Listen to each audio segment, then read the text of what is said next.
As escolhas que você fez te trouxeram até aqui. E agora, o que você está fazendo pelo seu futuro?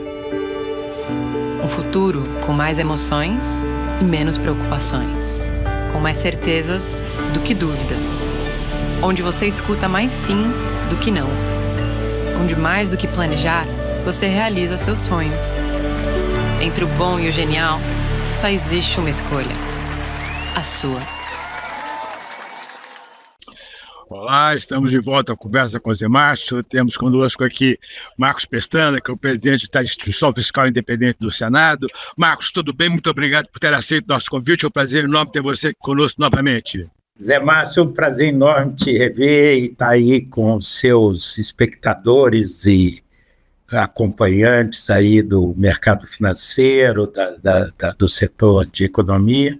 Prazer estar aqui, e você que sempre foi uma referência para mim, é um prazer sempre revê-lo. Muito obrigado. Marcos, vamos falar um pouco sobre a questão fiscal, né? Que, afinal de contas, a gente tem um problema grande do ponto de vista fiscal no curto prazo e temos também um problema provavelmente maior ainda do ponto de vista mais estrutural de longo prazo, né? Mas quer dizer, começando pela questão mais de curto prazo, como é que você está vendo aí essa questão do atingimento da meta fiscal, quer dizer, essa questão de deixar um monte de coisa fora da meta para poder chegar na meta? Como é que você está vendo esse processo?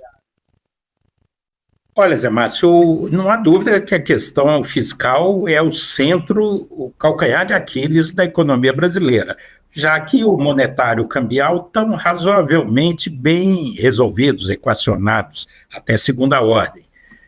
Mas o centro do problema é fiscal. E aí há esse desafio de curtíssimo prazo. A agenda do governo para o final de 25 e para 26, não é nada ambiciosa. Não. O Brasil precisa de uma profunda reestruturação fiscal, com uma visão de largo prazo, com uma dimensão estratégica. Mas no curto prazo, está cada vez mais claro que o objetivo do governo se resume a duas questões: manter o arcabouço fiscal de pé e cumprir as metas previstas no arcabouço e fixadas pela LDO. Desse ponto de vista, que não é nada alvissareiro para o futuro do país, mas é um objetivo muito tímido, porque a dívida continua explosivamente crescendo, déficits primários sendo recorrentemente configurados, e sem uma perspectiva de investimento mais portentoso para um país continental, com as carências que o Brasil tem, você vai cumprir a meta, mas para cumprir a meta e manter o arcabouço de pé, quais são as duas vertentes de ação do governo? Primeiro, crescimento de receita. Tivemos o pacote de 23, com a tributação de fundos offshore, fundos exclusivos e mudanças no imposto de renda e tudo mais, e agora o pacote que foi a discussão, a polêmica, que envolveu os três poderes do IOF, e a medida provisória que está em discussão no Congresso, mas já está vigente, alterando a tributação dos títulos financeiros vinculados ao setor agrícola e ao setor imobiliário, tributando fintechs, tributando bets, jogos eletrônicos, apostas eletrônicas, e fazendo mudanças, JCP e tal. A estratégia, então, é uma resposta de ajuste pela receita, e usando intensivamente receitas não recorrentes. Para fechar o ano que vem, estão contando com dividendos extraordinários das estatais e também com receitas extraordinárias do setor petróleo. Então, isso não é sustentável, mas o objetivo está datado até dezembro de 26. Você tem essa vertente, que é aumento de receita, e, por outro lado, excluir itens de despesa. Então, créditos especiais que são abertos, a questão que a PEC 66, que está em discussão no Senado, conclusiva já, que tira do cálculo da meta por 10 anos os precatórios, e isso não tem nenhuma razão objetiva por ser. Eu sou daqueles que acham que despesas excepcionais, por exemplo, o pacote para minimizar os efeitos do choque Trump, era impossível prever isso no orçamento de 25 e de 26. No de 26 deve estar incorporado alguma coisa, mas é razoável que eventos episódicos sejam tirados da meta, assim como os eventos climáticos do Rio Grande do Sul, a pandemia lá atrás. Agora, não dá para tirar e ir para uma estratégia de auto-engano, fazer uma coisa me engana que eu gosto, quer dizer, ter um arcabouço, que o papel do arcabouço é ancorar expectativas, aí tem as metas, e aí você começa a fazer o jeitinho brasileiro para cumprir as metas. Mas, no entanto, eu acho que para 25 e 26 não será tão fácil, ainda tem um esforço adicional que a gente estima em 80 bilhões para ano que vem. Ainda tem um buraco, depende da aprovação da medida provisória. Não sei se o Congresso vai aprovar na íntegra o texto original da medida provisória. O Congresso já negou várias iniciativas do governo, como foi o caso do IOF. Então, assim, tudo esse ano é tranquilo, cumprir a meta. Ano que vem está sendo facilitado por algumas estratégias, como é o leilão do petróleo agora, de uma receita extra, que deve ajudar a fechar as contas, provavelmente vão empurrar para 26, mas isso passa longe de resolver o verdadeiro problema do país, que é equacionar de forma densa a questão fiscal. Mas cumprir a meta, eu acho que vai cumprir. O problema é que as estratégias de subtrair despesas da apuração da meta, você sabe, você é um grande economista, o mercado todo sabe, as agências de rating sabem, todo mundo sabe fazer as contas. E não adianta o mundo ideal da institucionalidade, das metas legais, descolar da vida real, porque despesa é despesa na vida como ela é, despesa independente, não interessa se é para socorrer o Rio Grande do Sul ou para responder ao Trump, ou se é para precatório ou para saúde e educação, despesa é despesa. E aí vai para a dívida, vai para o déficit real, não déficit fictício, ilusório, se você ficar excluindo, se você distanciar o déficit e a meta institucional do mundo real da economia. Agora, o Marcos, o ponto é o seguinte, quer dizer, como você está tirando tudo aquilo que aumenta gasto, tá certo? Você tira da meta, o que está acontecendo é que você está perdendo a credibilidade da própria meta. No fundo, quer dizer, o mercado hoje, quer dizer, os investidores hoje já não olham mais para a meta, os investidores olham para a dívida. E a dívida sendo uma taxa de 4,5 pontos de porcentagem ao ano como proporção do PIB. Você acha que isso é sustentável? Até quando que você acha que isso vai ser sustentável para a economia brasileira? É engraçado que outro dia uma jornalista me falando que eu achava que estava difícil, então que mudasse a meta. Eu falei, isso aí é igual alguém que está com febre, propor quebrar o termômetro como solução. Vamos quebrar o termômetro, que aí não tem febre, né? Isso é uma ilusão, é um auto-engano. E aí o papel do arcabouço e das metas é ancorar a expectativa e do jeito, se você minar muita credibilidade, a solidez do arcabouço, eu brincava hoje que não ancora nenhum barquinho à vela aqui no Lago do Paranoá, quanto mais as expectativas dos investidores, né? O mercado olha para a economia efetiva, e a dívida é o maior indicador. As nossas projeções é que a dívida fechará em 26 com 84% do PIB, no critério do Banco Central, não do FMI, né? 84%, com uma trajetória ascendente que em 2030 atinge 100% do PIB. Aí alguns mais heterodoxos falam assim, mas os Estados Unidos, o Japão, a Itália têm dívida muito maior, né? Esse é o problema, igual falam da carga tributária. Só que o Brasil, tanto na carga tributária como em dívida, é campeão na América Latina e entre os emergentes. A gente não pode se comparar com o Japão, com a Itália, com os Estados Unidos, em termos de percentual de dívida. Então, não só essa trajetória da dívida é insustentável, por isso, de um verdadeiro ajuste fiscal profundo, que eu acho que está datado para 2027, com o novo governo, seja que presidente for, além de estancar a dívida, você tem que flexibilizar o orçamento, porque os números da IFE e os números do próprio governo presentes na LDO mostram um estrangulamento absoluto em 2027.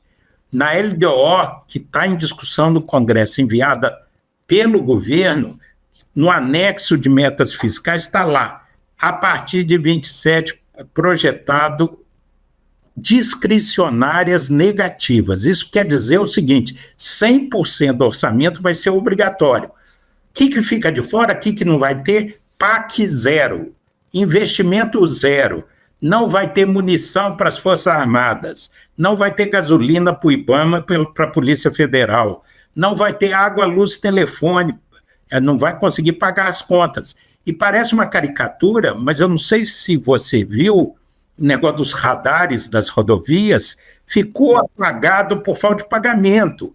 Nós vamos começar a passar, o orçamento é tão rígido que em 2027 só vai pagar previdência, folha de salário dos servidores de todos os poderes, precatórios, saúde e educação, auxílio BPC, benefício de prestação continuada, Bolsa Família, auxílio desemprego e abono salarial. Basicamente isso.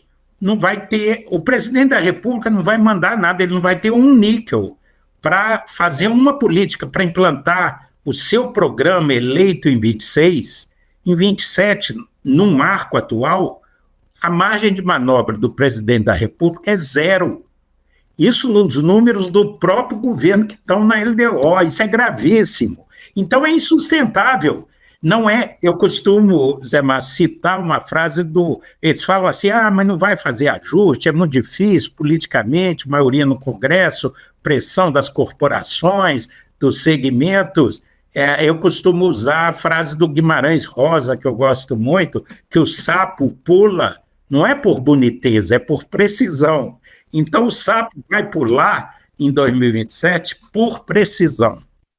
Mas, Marcos, vamos caminhar nessa direção. No fundo, você está dizendo o seguinte, o Brasil vai precisar de fazer um ajuste estrutural do ponto de vista fiscal a partir de 2027. O que entra nesse ajuste? Como é que você vê esse processo? Quer dizer, que tipo de ajuste você acha que vai ser imprescindível de ser implementado a partir de 2027?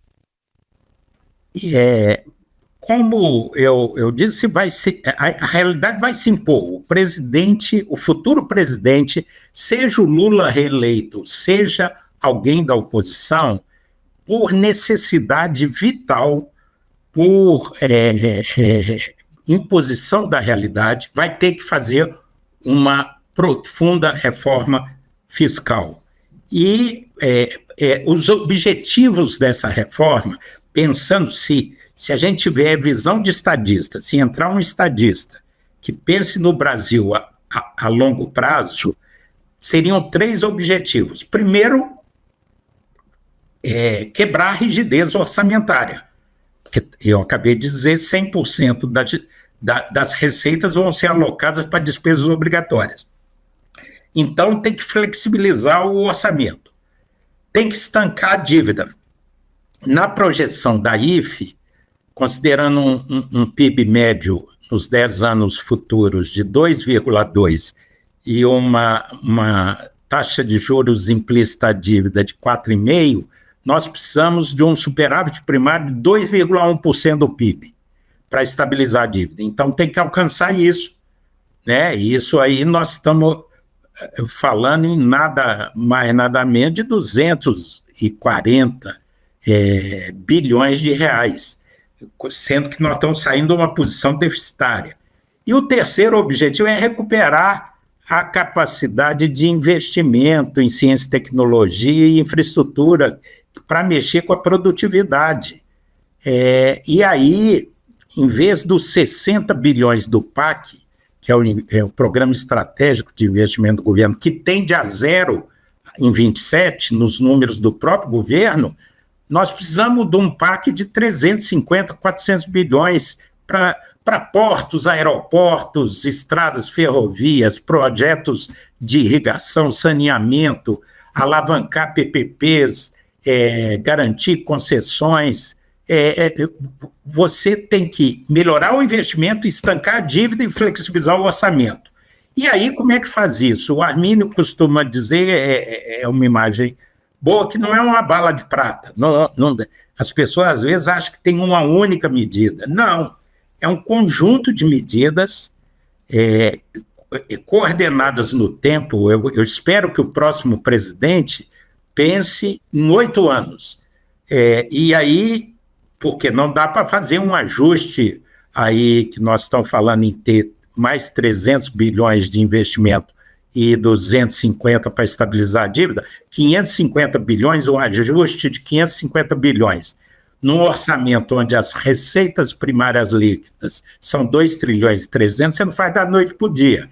Mas aí, como é que se ataca isso? Primeiro, revendo as isenções, as renúncias às despesas tributárias, que já estão em 7% do PIB. Só que não é fácil, é Simples Brasil, é lucro presumido, a isenção às filantrópicas, a isenção da classe média, os descontos no imposto de renda de educação e saúde, Zona Franca de Manaus e tal. Então, isso já está chegando a 7% do PIB. Tem que mexer nisso. Tem que revisitar, inevitavelmente, você se envolveu muito na discussão no Congresso da reforma previdenciária, vai ter que revisitar, não é uma coisa, esse é um fenômeno global, é o envelhecimento da população, é a corrosão das bases de financiamento, vai ter que revisitar, vai ter que fazer a reforma administrativa, não tanto com um ganho relevante fiscal, mas ganhar produtividade nos recursos públicos. Vai ter que tirar a indexação com salário mínimo, das 4 despesas que são indexadas. Vai ter que acabar com a vinculação de educação e saúde. Não é para diminuir, é para ter a cada ano o presidente da República e o Congresso poderem olhar para o país e falar quais são as reais necessidades. Como é que nós vamos organizar os recursos disponíveis?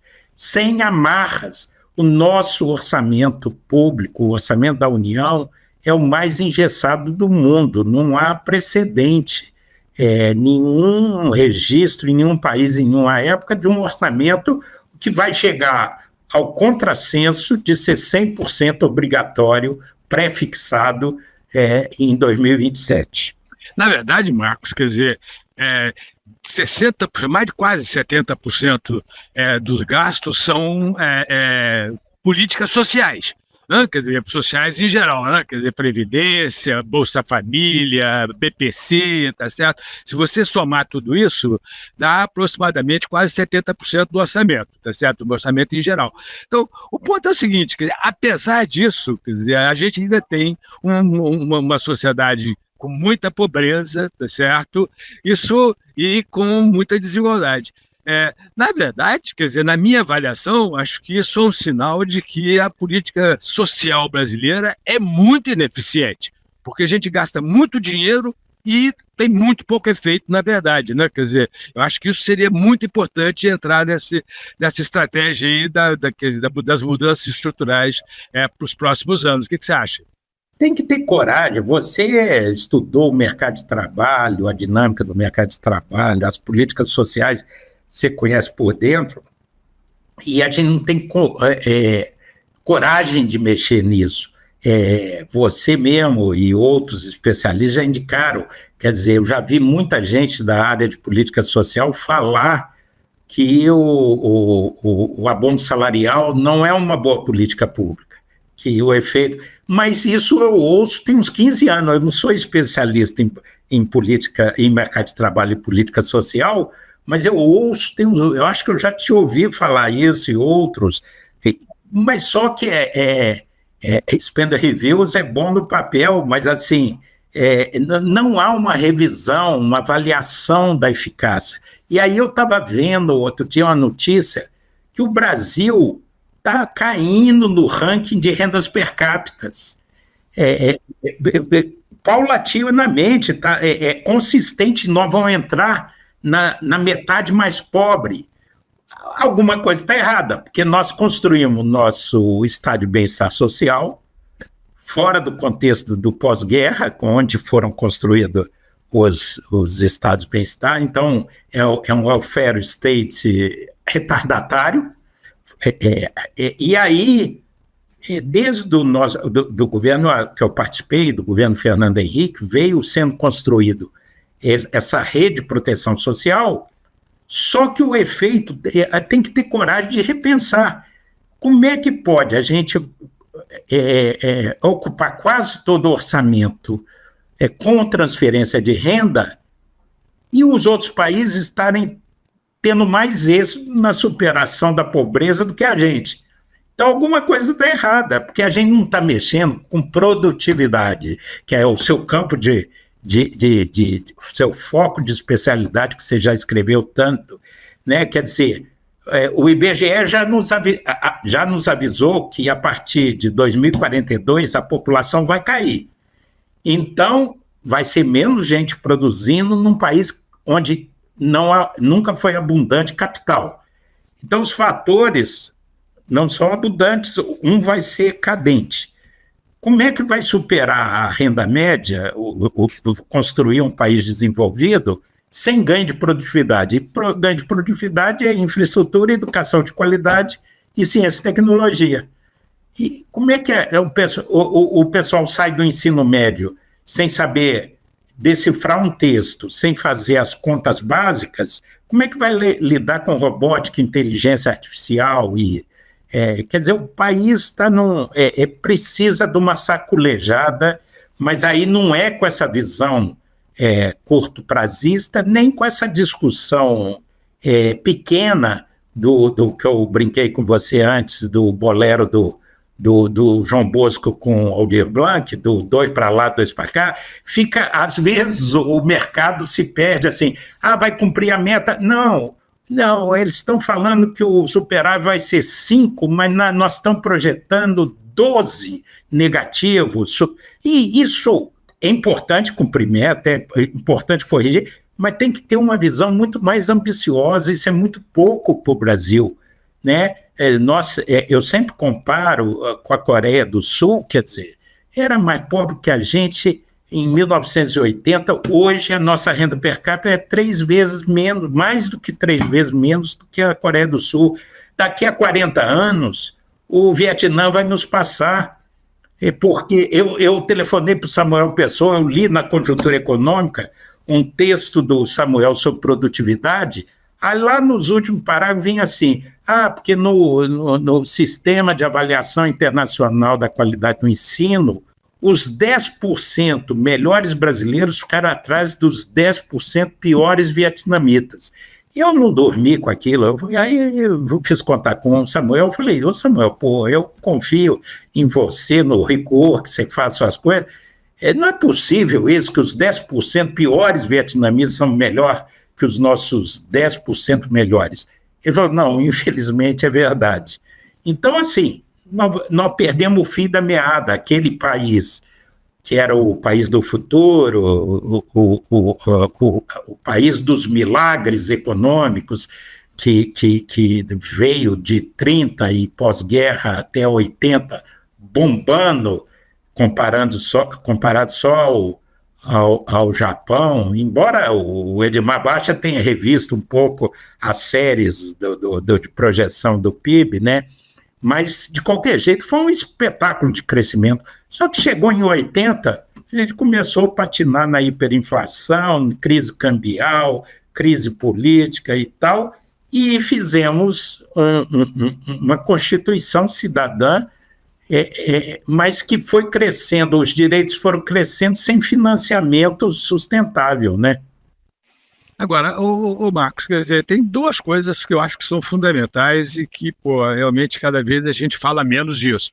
Primeira coisa é essa questão da educação. Na verdade, a gente tem um problema de qualidade do sistema educacional brasileiro, que é um problema estrutural grave e que ninguém mais conversa sobre isso.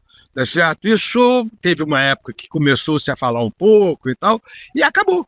Tá certo? Ninguém mais fala sobre o problema de que a qualidade do sistema educacional brasileiro hoje é péssima, tá certo? Só deteriorou, só piorou, tá certo? E, quer dizer, eu não tenho visto nenhuma discussão importante em torno de não de como aumentar a quantidade de recursos para a educação, mas sim como melhorar a qualidade do sistema educacional brasileiro. Não tem nada a ver com aumento de dinheiro, tem a ver com mudança estrutural da forma como o setor é estruturado. Então, esse é um ponto. O outro ponto é mais de curto prazo. Quer dizer, uma coisa que me preocupa, que você fala, que você está falando aí sobre a questão do orçamento, que é super rígido, etc. Mas tem uma coisa que é fundamental. Dado o déficit fiscal que a gente tem, déficit fiscal estrutural que a gente tem, tá certo? O que acontece é o seguinte: o Brasil é um país que tem taxas de juros extremamente elevadas sistematicamente. A gente tem hoje uma taxa de juros de 15% ao ano. Vamos fazer uma continha. Você tem a relação dívida-PIB é aproximadamente 80%, você tem uma taxa de juros de 15%, na verdade você está jogando 12% do PIB para pagar imposto, pagar juros, tá certo? Então, você está simplesmente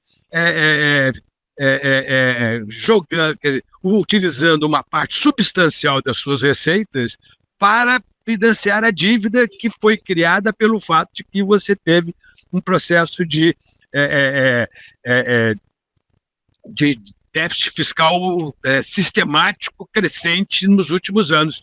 É impossível resolver esses problemas sem resolver essas questões mais estruturais. Como é que você vê esse processo?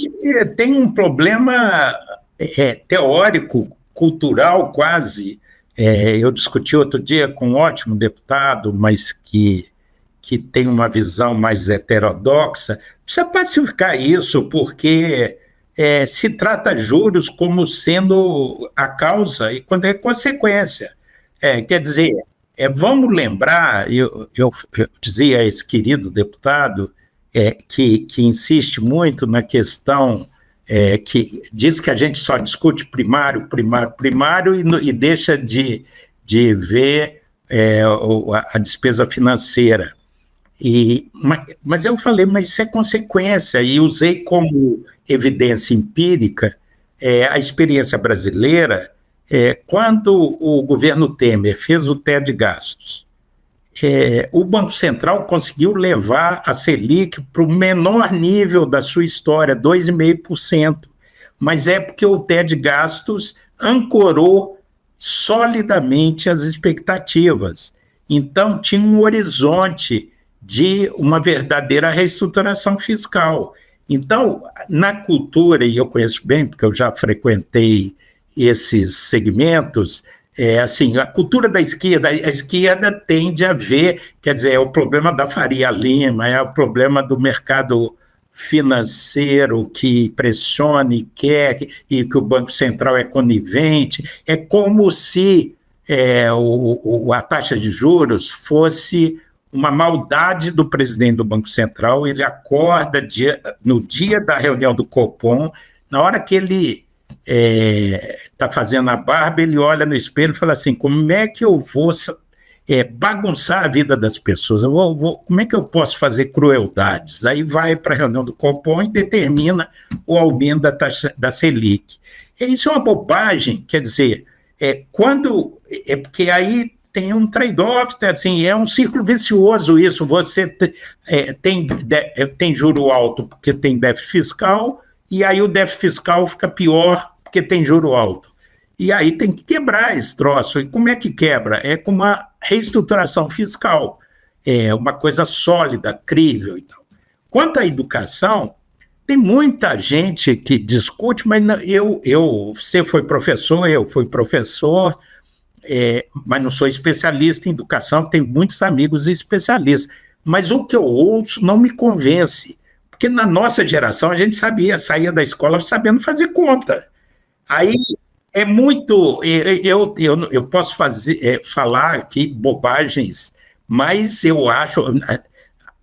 Aí tem muita mandracaria metodológica, coisas tal. Aí, por exemplo, não pode decorar a tabuada. A criança tem que construir, o construtivismo, tem que construir o conceito. E a gente decorava e aprendia e sabia fazer conta. E tinha o beabá, a gente se alfabetizava. Então, às vezes, eu fico pensando se não é o caso de voltar à velha guarda da pedagogia e tal. Deve ter algum mistério que os especialistas têm que... Agora, está sobrando vagas, Zé Márcio, porque o fluxo demográfico se alterou. Tem vagas, não é o problema. Já tem prefeituras, não tem problema de oferta de vagas, o problema é a qualidade das vagas. E isso é essencial, as pessoas não conectam. É fundamental para a cidadania, para a convivência social, para a consciência política do cidadão, ter boa formação, mas tem um aspecto econômico. A garotada precisa saber conviver com inteligência artificial, com robótica, com programação, tecnologia da informação, biotecnologia e tal.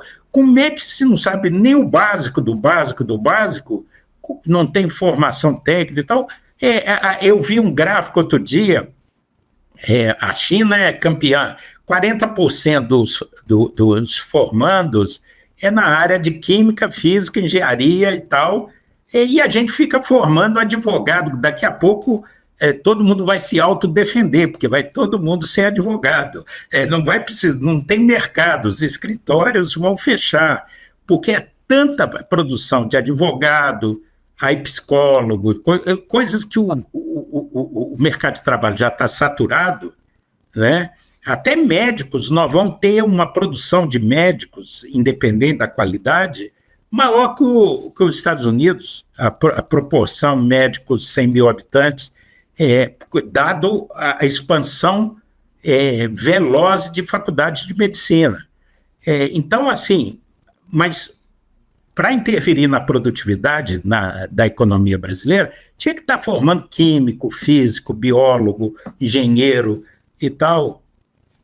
Mas, assim, a gente fica gastando e não tem foco. O FIES não tem esse foco, o ProUni não tem esse foco.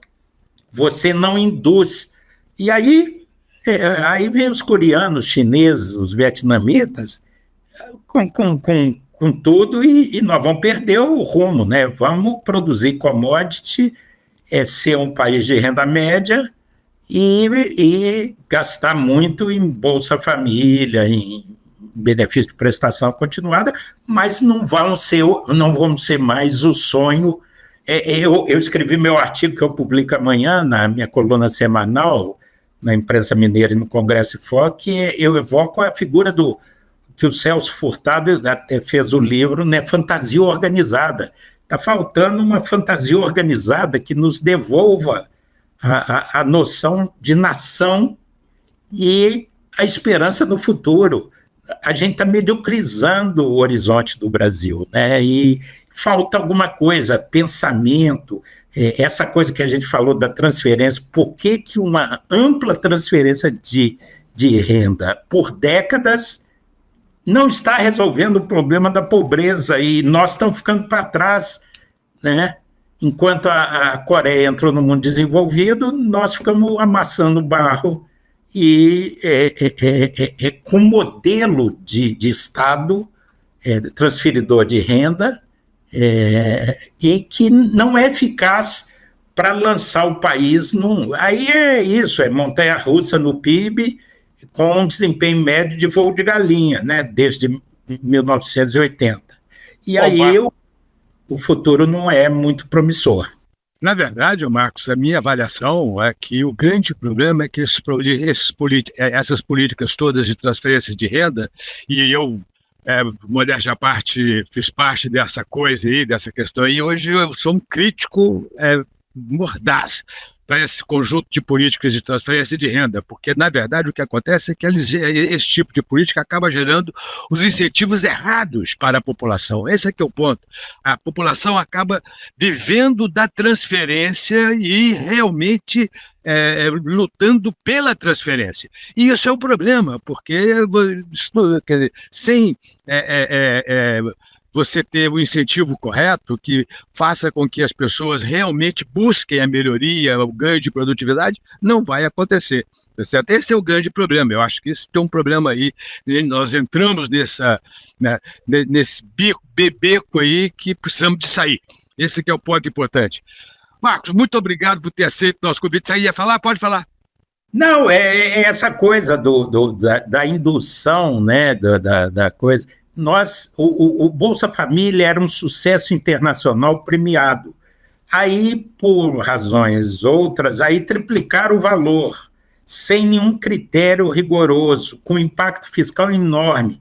Se esse delta que foi introduzido no Bolsa Família, que para combater a miséria já era eficaz, é um grande programa e tal, mas aí triplicaram o orçamento e foi mantido nesse patamar. Se usasse esse delta em qualificação das pessoas, em ensino técnico, em educação de qualidade, poderia ser outro futuro.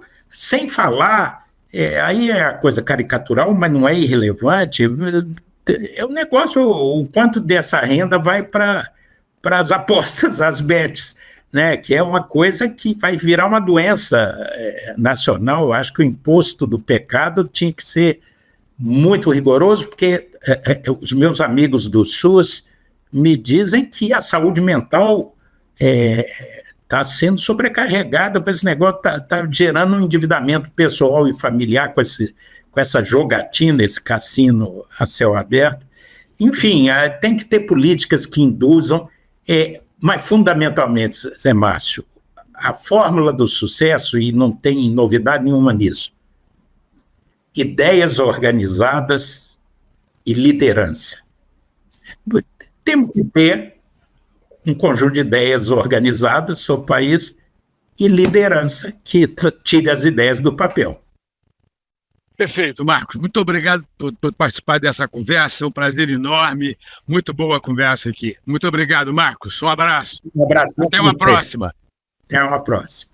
Energia solar sem placas no telhado, isso já é possível e é genial. Na Genial Solar, a energia gerada em usinas próprias e vira crédito direto na sua fatura com total integração à distribuidora da sua região. Nada de obras, equipamentos ou dores de cabeça. O melhor, você economiza até 15% na conta de luz. Sem fidelidade, sem surpresa e com muita economia para o seu bolso. Mas atenção, as vagas são limitadas aí para sua